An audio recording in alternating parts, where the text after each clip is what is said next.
Assalamualaikum warahmatullahi wabarakatuh. Alhamdulillah rabbil alamin wassalatu wassalamu ala sayyidina Muhammadin wa ala alihi wa sahbihi ajma'in. Qul subhanaka la ilma lana illa ma 'allamtana innaka antal alimul hakim wa tub 'alaina innaka antat tawwabur rahim. Rabbi syrah li sadri wa yassir li amri wahlul 'uqdatam min lisani yafqahu qawli. Amma ba'du. Para bapak-bapak semuanya dan juga jamaah terkhusus jamaah Masjid Baitul Makmur yang saya sangat hormati, semoga kita semua di kesempatan malam hari ini juga di waktu-waktu mendatang, apapun itu aktivitas kita, dimanapun itu kita lakukan, semoga dalam naungan rahmat ridha serta maghfirah Allah subhanahu wa ta'ala. Syukur pada Allah, berbagai macam karunia-Nya Allah telah limpahkan pada kita. Maka dalam firman-Nya Allah menyatakan, wa ma bikum min ni'matin faminallah thumma idza massakum durru fa ilaihi taj'arun. Wa ma bikum min ni'matin, apapun nikmat yang ada padamu atau yang ada pada kita, faminallah, itu semuanya dari Allah. Semua datang dari Allah itu baik. Hanya saja karena kebodohan kita itu kita menyangka bahwa itu jelek. Contoh, kalau sakit bagi kita enak apa enggak enak? Sakit enak apa enggak enak kalau bagi kita? Musibah bukan itu kalau sakit. Kita itu beranggapan kalau sakit itu musibah dan tidak mengenakan, dan kita itu memandang sebuah keburukan. Itu dalam framing kita. Tapi kalau kita analisis lebih dalam perspektif agama, bahwa ketika kita sakit, ambillah sebuah hikmah. Di situ menunjukkan bahwa kita lemah. Buktinya apa? Baru kegerimisan aja pilek. Baru kegerimisan aja pilek. Hujan-hujanan masuk angin. Itu bukti bahwa kita lemah. Kurang tidur badan sana. Kurang duit badan.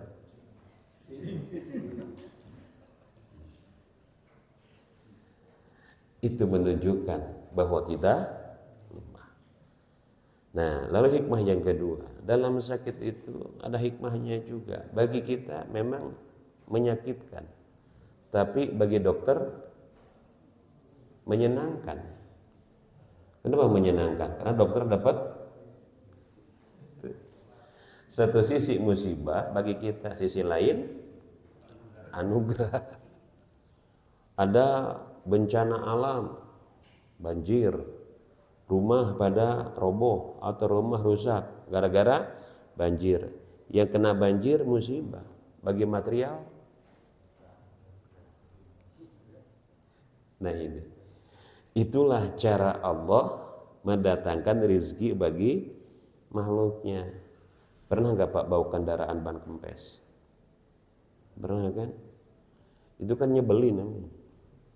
Bagi kita nyebelin dia ya, bagi. Tapi itulah cara Allah mendatangkan rezeki bagi tukang tambal ban. Cara Allah mendatangkan rezeki bagi tukang tambal ban. Jadi dibalik semua itu adalah ada hikmah jikalau kita mau menelisiknya. Oleh karenanya bapak-bapak semuanya begini deh. Kalau contoh sederhana Pak, kalau kita makan nikmat cenderung nambah apa berhenti? Kalau makan nikmat nambah apa berhenti? Nambah ya. Kalau makan gak nikmat nambah apa udahan? Jangan kan nambah, yang ada jangan dihabisin. Kenapa? Karena enggak. Ini menurut saya sebuah gini, akan saya tarik ke sebuah analog ibadah. Kalau kita ibadah cenderungnya udahan apa pengen nambah? Nah, kalau nambah. Kalau ibadah kita cenderungnya ingin lama apa ingin cepat-cepat?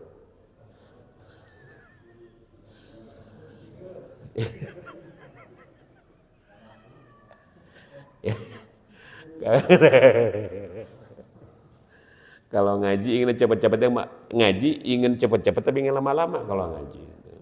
Kalau baca Quran ingin cepet-cepet tapi ingin lama-lama. Nah, itu jawabannya ada di diri kita masing-masing. Itu bisa dijadikan sebuah indikator bahwa kita belum merasakan nikmatnya ibadah. Kalau dikiaskan ke yang tadi. Kalau dikiaskan ke yang tadi itu maksudnya. Jadi kadang-kadang kita mah ibadah pengen cepat. Jadi kalau gitu mah kita belum merasakan nikmatnya ibadah. Ya gimana mau nikmat Pak? Duit gak punya, yang dibaca gak paham. Jadi komplikatif ya. Hadirin rahimakumullah. Salawat juga salam senantiasa tercurah terlimpah selalu kepada Ridwan terkasih tercintanya baginda kita Nabi Muhammad sallallahu alaihi wasallam, pada keluarganya, sahabat-sahabatnya dan kepada kita semuanya. Mudah-mudahan kelak kita di yaumil qiyamah mendapatkan syafaatnya. Amin ya Allah ya rabbal alamin. Kita lanjutkan materi pembahasan kita di 2 ayat terakhir surah Al-Lahab, yaitu ayat 4 dan ayat 5. Sebelum kita maknai, kita baca terlebih dahulu. Semoga kita mendapatkan barokahnya. Amin ya Allah ya rabbal alamin. A'udzu billahi minasyaitonir rajim. Bismillahirrahmanirrahim. Wa imra'atuhu hammalatal hatab fi jidha hablum mim masad. Sadaqallahu nadim. Allah ala fil haqiqatil murad badilaya.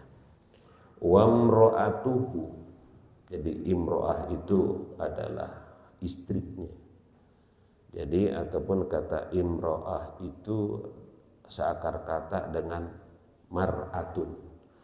Ro'a yara ru'yatan wa mar'an fahuwa ra'in wa dhaka mar'iyun ro'la taro mar'an mir'an. Kalau di tasrif, jadi mar'atun itu akar katanya daripada kata ro'a. Mar'atun perempuan, mir'atun cermin, itu beda sedikit itu. Kalau mar'atun perempuan, kalau mir'atun kaca cermin. Kalau kaca gini zujajun, ini kaca, ini juga kaca tembus. Kalau kaca tembus zujajun, kalau cermin mir'atun. Nah, itu dekat mananya, mar'atun perempuan, mir'atun cermin. Jadi mar'ah itu, perempuan itu bisa dijadikan sebuah, nah gitu maksud. Perempuan itu bisa dijadikan sebuah cermin. Maka kata Nabi, al-mar'atu imadul bilad. Idza soluhat soluhal bilad wa idza fasadat fasadal bilad. Wanita itu tiang negara. Kalau wanita benar, negara beres. Kalau wanita nggak benar, negara hancur. Nah, itu barometer. Subhanallah. Begitu terhormatnya kedudukan wanita. Maka wamro'atuhu, dan istrinya Abu Lahab, atofa diatafkan ala domiri yasla. Jadi wawunya waw atof itu disandarkan, dicantelkan kepada domir yasla. Jadi domir itu dihubungkan yasla kepada kalimat yasla. Saya naron. Yasla itu ini Pak nih. Dia apa itu kalau baledog. Yasla itu dibaledogkeun. Yasla naron artinya dia lemparkan ke api, itu. Yasla naron artinya dilemparkan ke api. Nah, ini yasla dikaitkan waw ini kepada kalimat yasla, artinya dilemparkan. Sawwagahu dibolehkan, al-faslu karena ada kata pemisah, al-maf'ulu wa sifatihi, maf'ul dan sifatnya, wahya dan yang dimaksud tadi adalah Ummu Jamil. Ummu Jamil. Ummu Jamil itu adalah namanya istri Abu Lahab, istrinya. Nama populernya Ummu Jamil. Nama aslinya, nama aslinya adalah Arwa bin Harb. Ummu Jamil ini masih saudara perempuannya Abu Sofyan. Masih saudaranya Abu Sofyan. Abu Sofyan itu siapa? Abu Sofyan itu adalah panglima kafir Quraisy ketika perang Uhud. Ketika perang Uhud. Tapi dengan hidayah Allah, Abu Sofyan masuk ajaran Islam sebelum terjadi Fathu Makkah tahun 8 Hijriah. Dia dengan Khalid bin Walid berdekatan masuk Islamnya, tapi gak berbarengan. Berdekatan artinya sama-sama di tahun 8 Hijriah. Bingung Pak, bukan nama cicing we nggak sekolah, ngerti cicing we nggak.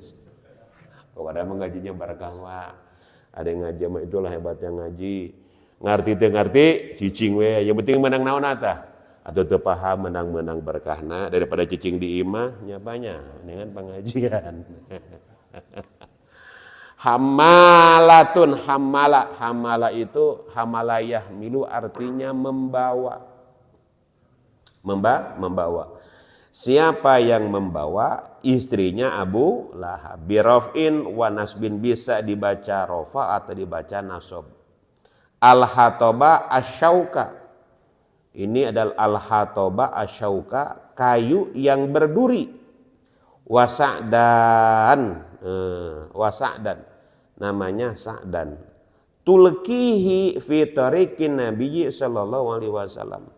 Kayu berduri itu diletakkan setiap hari oleh Ummu Jamil di jalan yang dilalui oleh Rasulullah.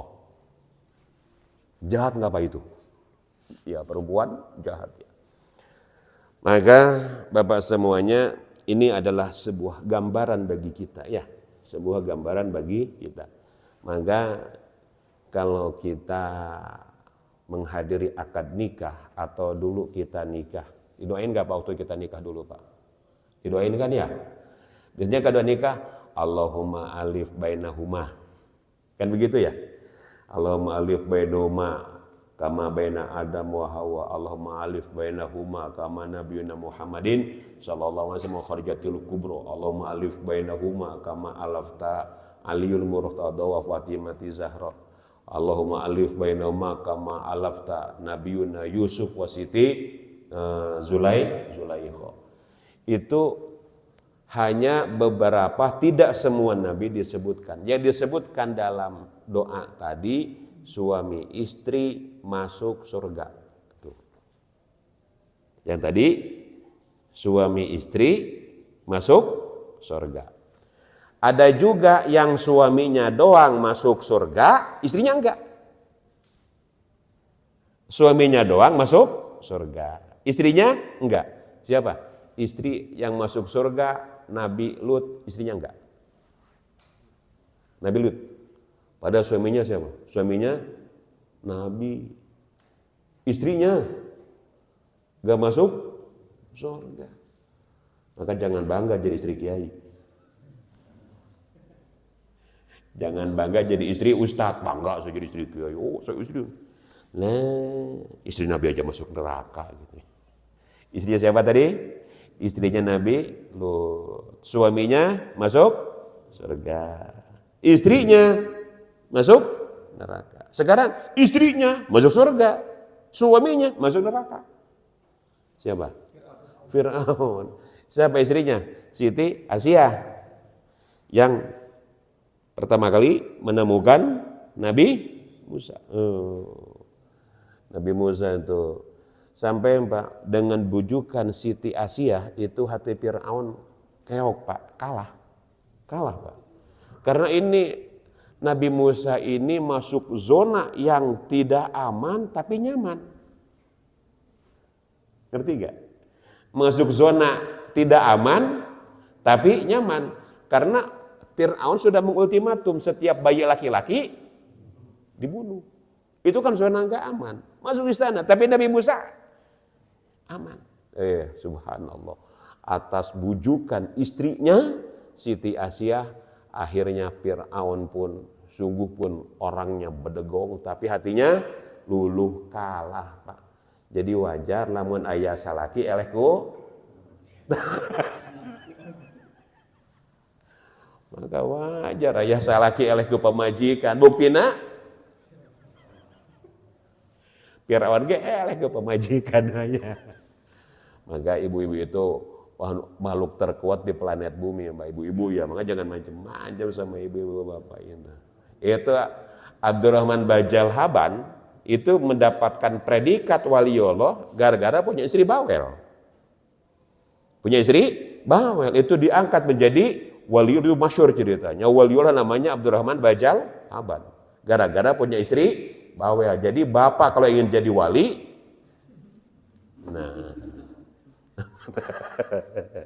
nah itu apa tadi siapa tuh? Istrinya masuk surga, suaminya masuk neraka. Nah sekarang suami istri masuk neraka. Siapa? Nah ini suami istri masuk neraka. Ya aduh, naudzubillah apa ya? Nah, karena ini bersekongkolan yang semestinya itu. Semestinya kan kita bahu membahu saling mendoakan, saling memaafkan. Ini mah di dunia jadi provokator, sengsara. Di akhirat apa? Dia lagi ini menceritakan orangnya masih hidup Pak ini. Abu Lahab ini ayatnya turun, orangnya masih hidup, artinya tiket neraka sudah digenggaman. Tiket neraka sudah digenggaman, orangnya masih hidup. Ketika matinya di dunia sengsaranya minta ampun. Abu Lahab itu kalau Bapak nanti ke Mekah, tapi jangan ziarah ya, jangan ziarah ke makam Abu Lahab. Itu sekarang mah ditutup. Karena kenapa pemerintah melakukan kebijakan ditutup? Karena dulu itu ketika sebelum ditutup itu banyak yang jamaah yang ke Mekah itu pada bukan ziarah, penasaran aja gitu. Bukan ziarah, penasaran. Ya karena dia adanya di balik bukit. Nah sekarang bukit kalau Bapak nanti ke Jarwal itu dekat di kota Mekah itu nggak jauh dari Haram, nggak jauh. Di Jarwal namanya. Nah, itu adanya di balik bukit. Jadi kalau ada bukit di pagar, itu sudah bukit di pagar lagi di atasnya Pak. Kawat duri keliling. Oh itu sudah terisolir. Kenapa ditutup? Karena banyak orang yang penasaran gitu. Itu makamnya di Jarwal. Makamnya siapa? Abu Lahab. Dan pengaruhnya apa? Itu sirnya itu subhanallah. Dampaknya. Nah kembali, siapa Ummu Jamil ini? Pak, Ummu Jamil ini nasabnya hebat, ini keren namanya. Bukan kaleng-kaleng nasabnya. Orang terhormat nasabnya. Darah biru. Darah biru. Kalau kita darah apa? Darah kotor. Darah muda. Itu darah biru hanya filosofi saja, Pak ya. Hanya filosofi. Darah biru itu begini. Kalau langit cerah warnanya, kalau langit cerah warnanya, laut dalam warnanya biru. Langit cerah warnanya biru, laut dalam warnanya. Nah itu filosofi, kalau orang darah biru berarti otaknya bagaikan pengetahuannya, daya pikirnya, ilmunya setinggi langit yang warna biru. Wawasannya dalam seperti laut. Nah gitu. Ya mah darah biru, tapi ilmuna empang. Nah Itu filosofi. Maka kalau orang darah biru itu kan subhanallah, suatu gelar sosial yang tinggi kan. Nah kembali, Ummu Jamil ini, yang namanya Arwah bin Harb atau populernya disebut dengan Ummu Jamil. Kenapa Ummu Jamil ini? Karena dia memang Miss Universe-nya Mekah. Miss Universe-nya Mekah. Tapi kehormatan status sosialnya itu diinjak-injak oleh kelakuannya sendiri. Masa iya sih seorang bangsawan Quraisy memawatali hablum mim masad. Hablun mim masad. Habl itu kan tali. Mim masad dari sabut. Jadi masa sih wanita terpandang bawa tali unggal poe neangan kayu yang berduri diikat tuh. Kan itu bukan kelakuan orang terpandang. Bukan kelakuan orang terpandang.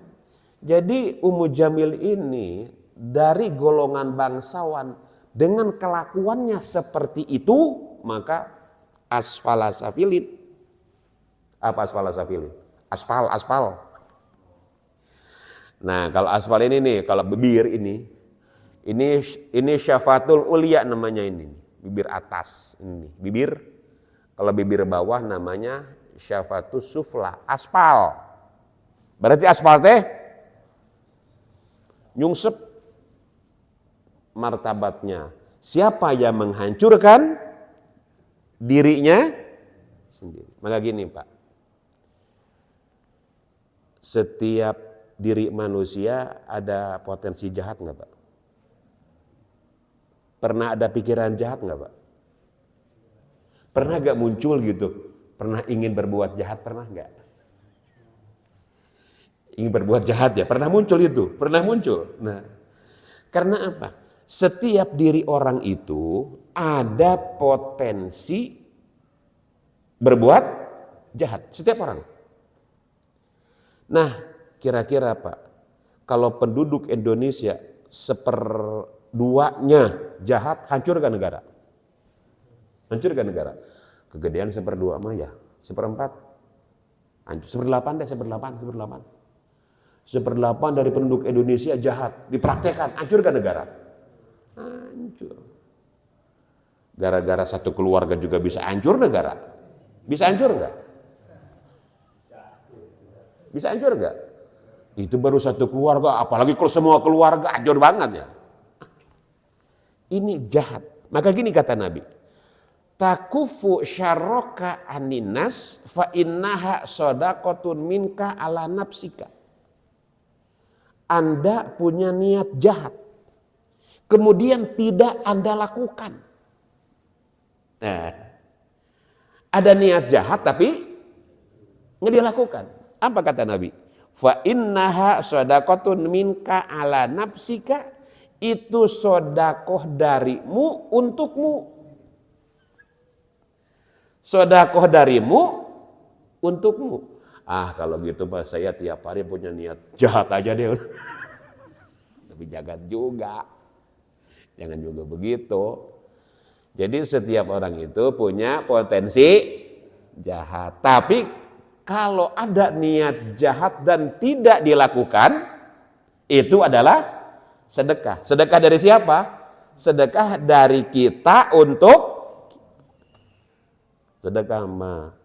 Maka yang paling fatal itu, paling cepat hancur itu adalah kejahatan yang dilakukan oleh diri sendiri. Contoh Pak begini, ada orang ingin menjatuhkan kita dengan menyebarkan berita hoak. Ingin menjatuhkan diri kita dengan menyebarkan berita hoak. Itu potensi bisa dua. Bisa jatuh, bisa enggak. Tapi kan proses. Untuk jatuhnya juga proses, dan tidak jatuhnya pun proses. Karena yang melakukan kejahatan adalah orang lain. Tapi kalau kita langsung yang melakukan kejahatan, itu langsung Pak, nyungsep. Ya sekarang begini, ada orang nuduh Bapak begini-begini. Kan orang abai aja.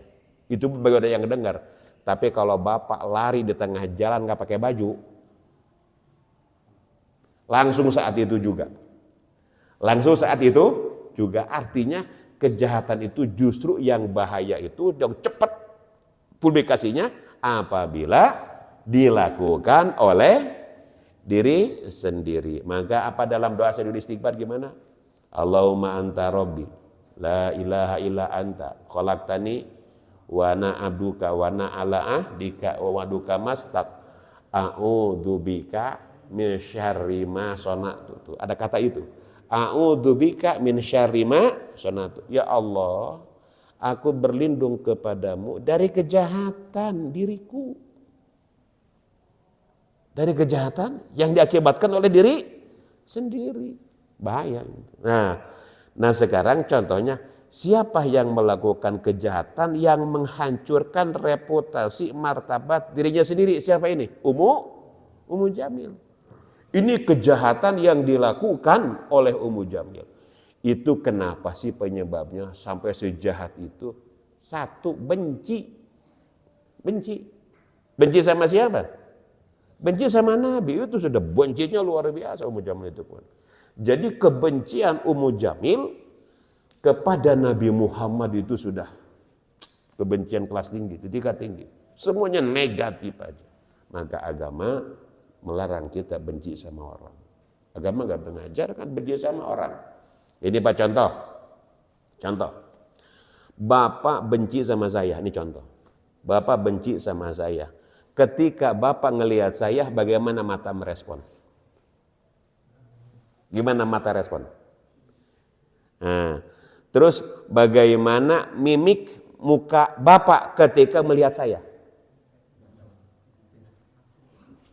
Gimana gestur tubuh Bapak ketika ngelihat saya? Gimana lidah Bapak merespon saya? Semuanya negatif. Inilah kenapa kita jangan benci sama orang. Kenapa kita nggak boleh dendam sama orang. Karena ketika kita benci sama orang, dendam sama orang, seluruh tubuh kita merespon negatif. Pikiran negatif. Subhanallah Pak. Ini Ummu Jamil begitu bencinya sama Nabi, maka setiap hari bawa apa? Bawa kayu berduri. Diletakkan di mana? Di tengah jalan. Subhanallah.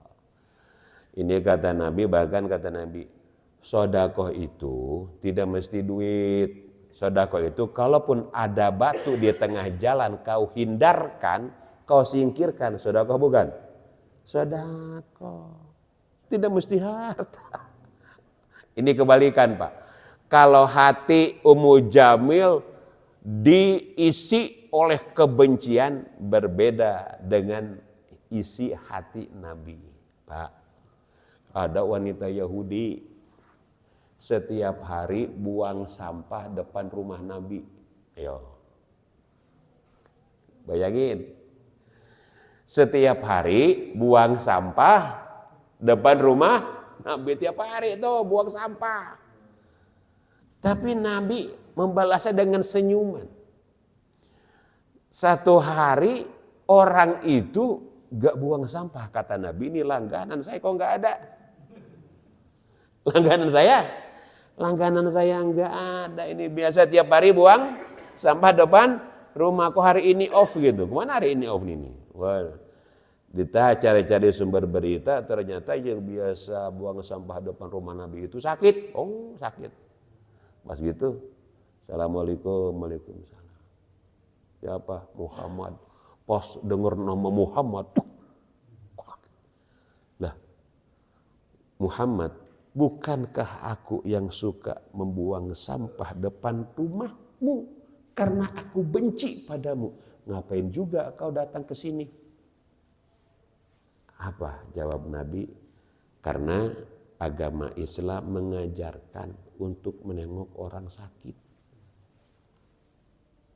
Karena ajaran agama Islam mengajarkan untuk menengok orang sakit. Apa jawab si itu wanita?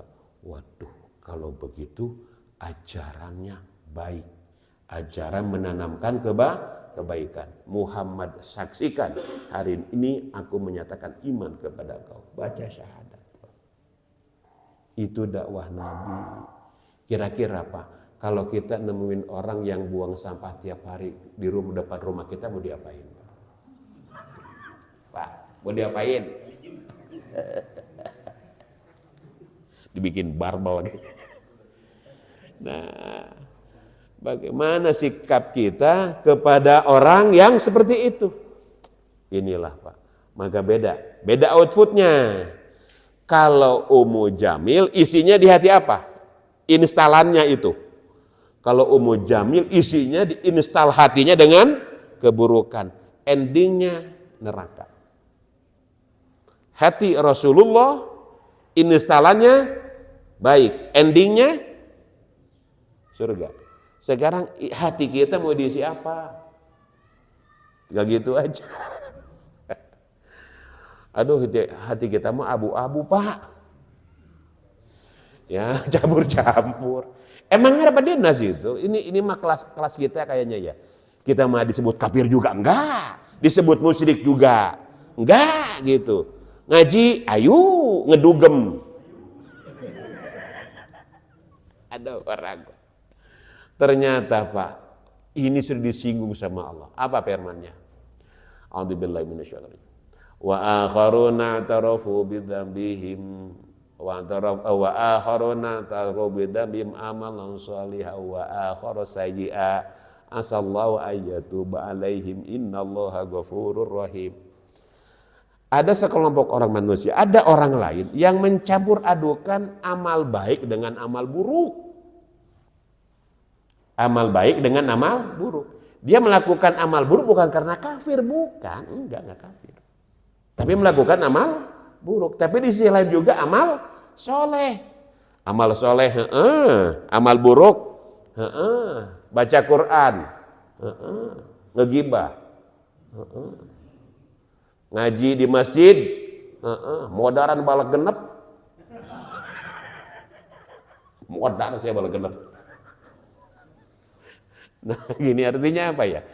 Ngaji di masjid, zikir, ngomongin orang, campur-campur orang mah, campur sari kali ya. Campur sari. Nah, kholatu itu ikhtilat, campur, kholatu. Campur. Ya, maka asallaha ayyatuba alaihim. Semoga Allah menerima tobat. Maka apa mumpung dikasih kesempatan.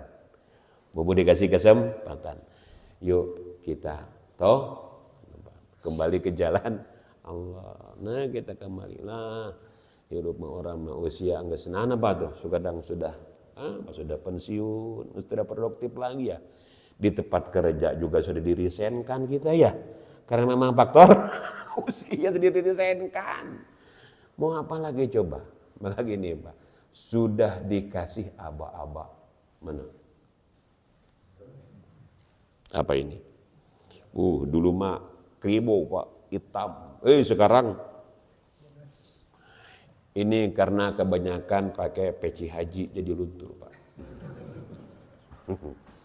Meninggalkan dunia ini. Ini nasihat ya, nasihat. Maka ingat, uban itu bukan aib. Uban itu bukan aib. Uban itu tanda cinta Allah nagur kita memberikan kesempatan. Ayah apa hadis huwis? Ayah hadis huwis. Ayah hadis Nabi. Apa kata Nabi? Man syaba syaibatan fil Islam kana lahu nuron yaumal qiyamah. Barang siapa yang rambutnya beruban, tapi ubannya dalam ketaatan, lain huwis popoean lain ya mah huwisna karena memang taat ya mah taat. Maka kana lahu, maka uban itu nuron, akan jadi penerang, akan jadi cahaya. Kapan?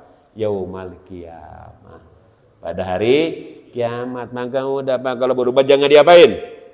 Jangan dicabutin. Itu tanda cinta Allah memberikan kesempatan untuk kita. Nah gitu sadar nih. untuk kita bertobat. Maka kalau kita datang malaikat pencabut, kan ada apa nih? Imam Hasan Al-Basri manggihan jelema geus kolot dipikok. Apa dipikok? Dicibir semir hitam.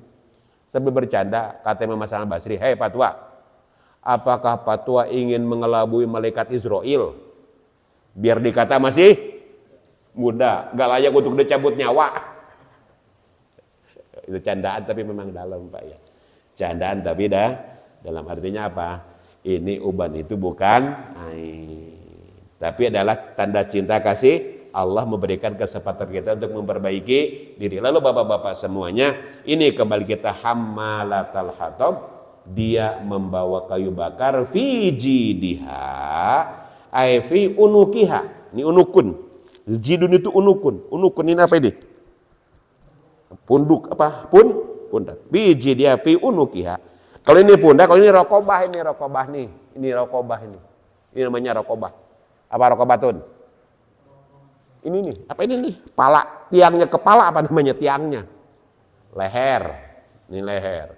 Nanti kata Nabi, orang yang suka adzan di masjid, lehernya paling panjang.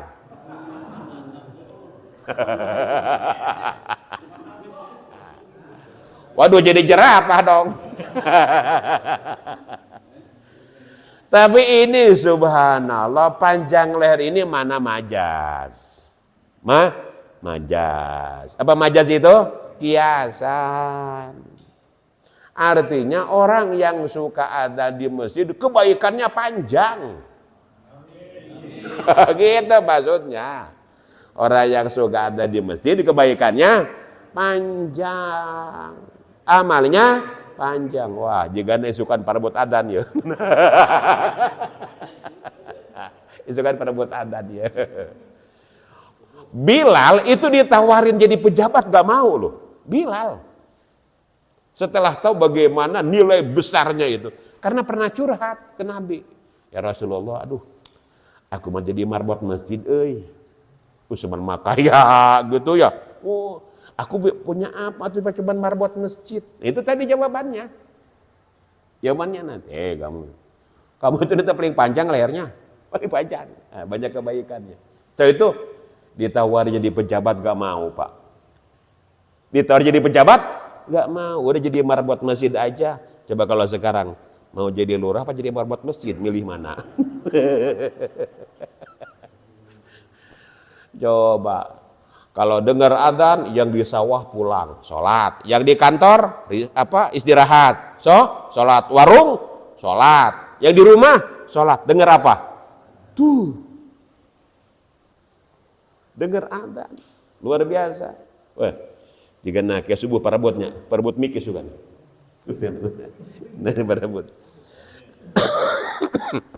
Nah, ini namanya unuk, pundak.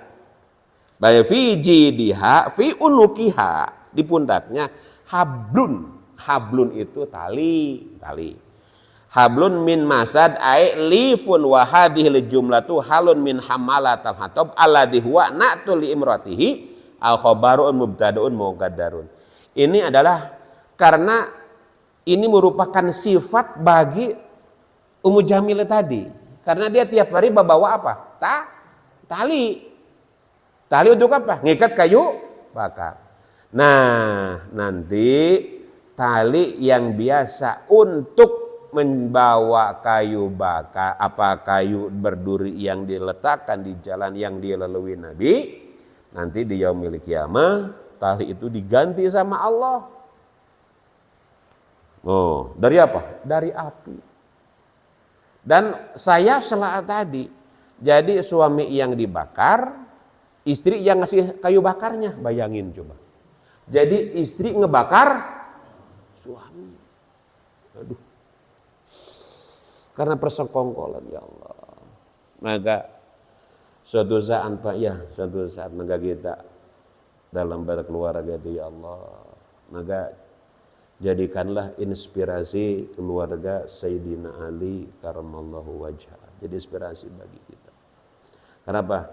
Ya ayyuhalladzina amanu inna min azwajikum wa auladikum aduwan lakum.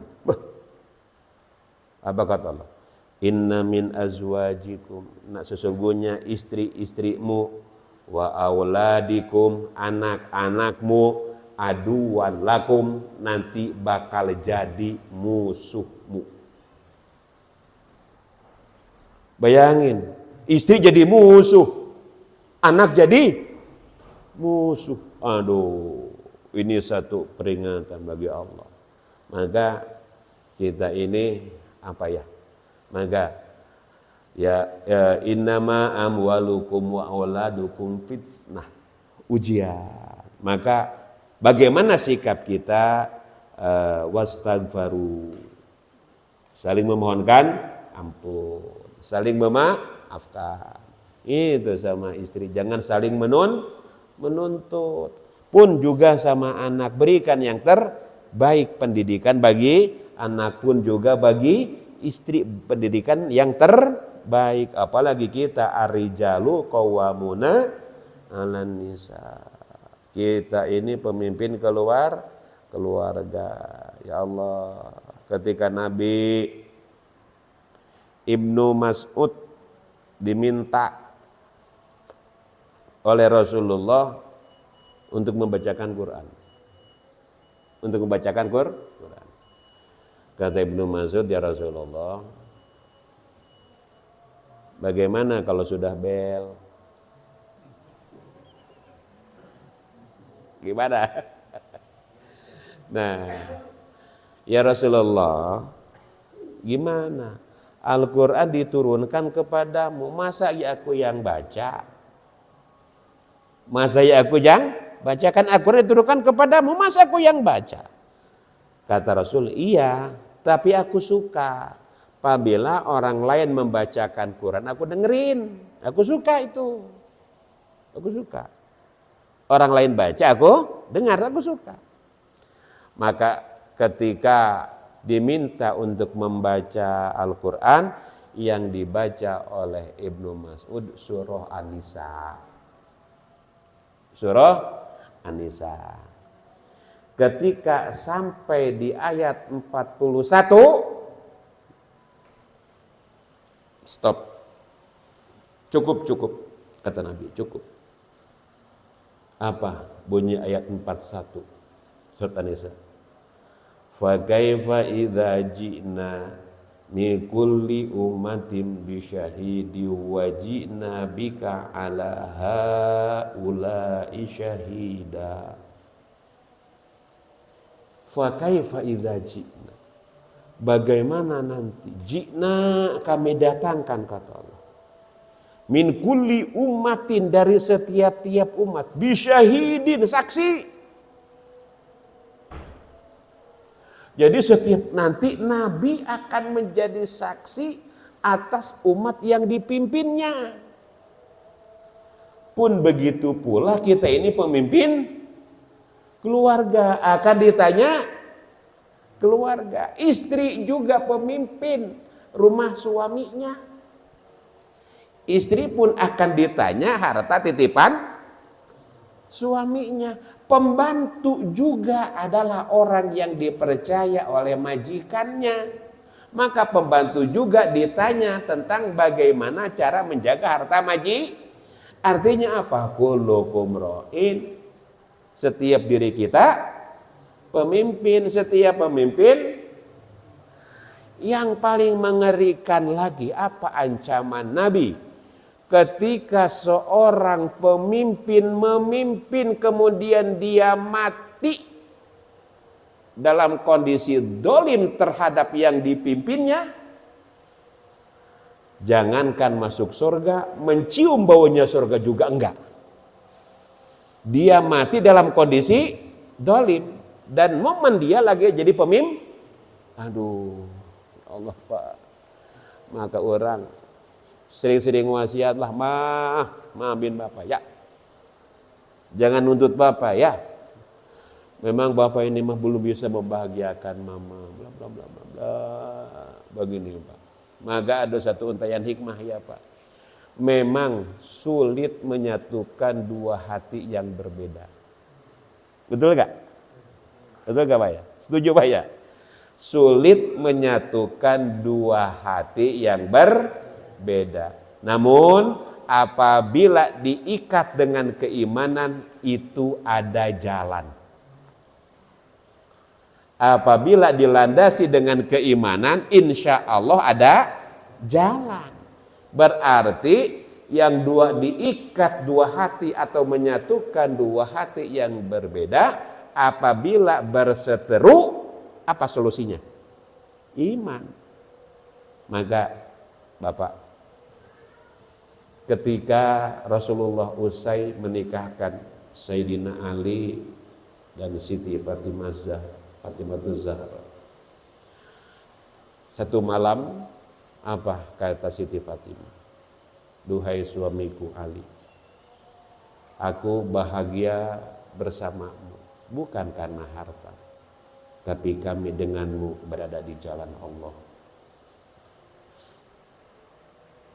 Apa kata Sayyidina Ali?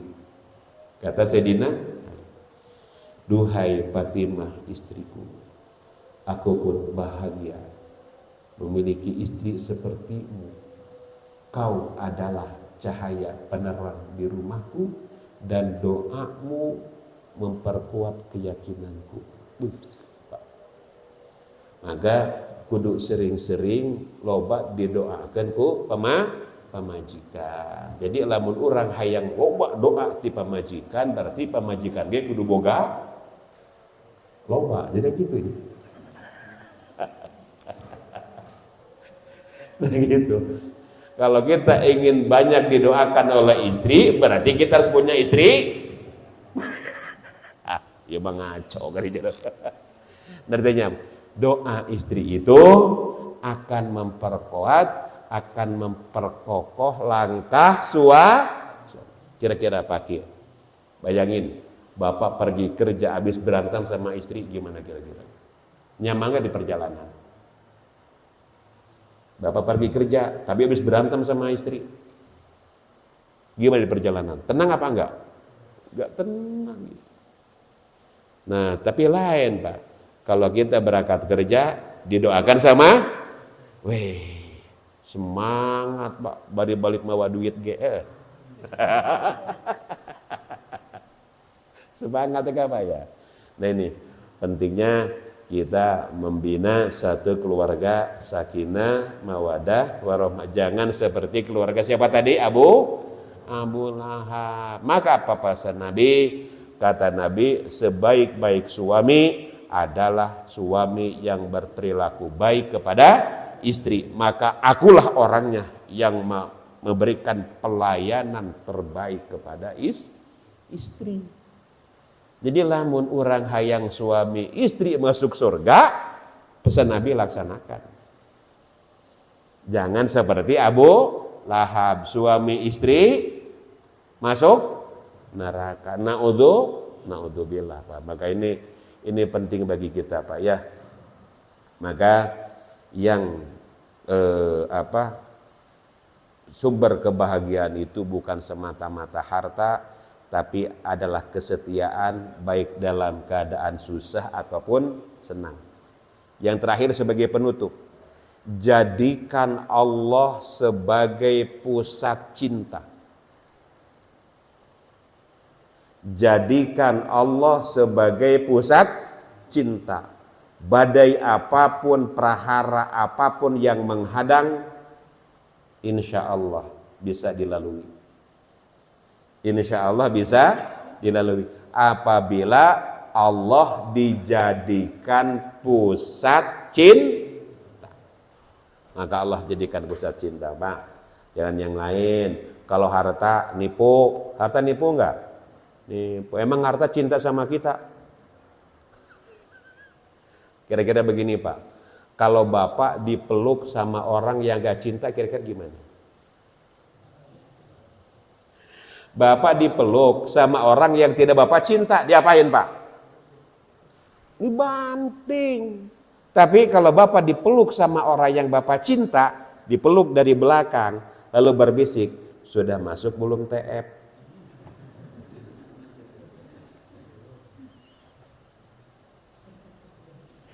Ngenahan tuh Pak. Ngenahan. Nah, coba kalau dipeluk sama orang yang kita cinta, ngebanting Pak, kita ngebanting, sama. Sekarang ini banyak orang yang memeluk dunia, tapi dunianya ngebanting, dibanting itu sampai pakai rompi oren. Dibanting sama dunia sampai pakai rompi oren, jasnya lepas. Saking kencengnya bantingan, sampai jasnya lepas, ganti jadi rompi. Dibanting sama dunia dari hotel bintang 5 sampai jeruji besi. Dari hotel bintang 5 sampai jeruji besi. Karena kuatnya bantingan. Nah, maka lain Pak. Kalau dunia ingin ikut beda.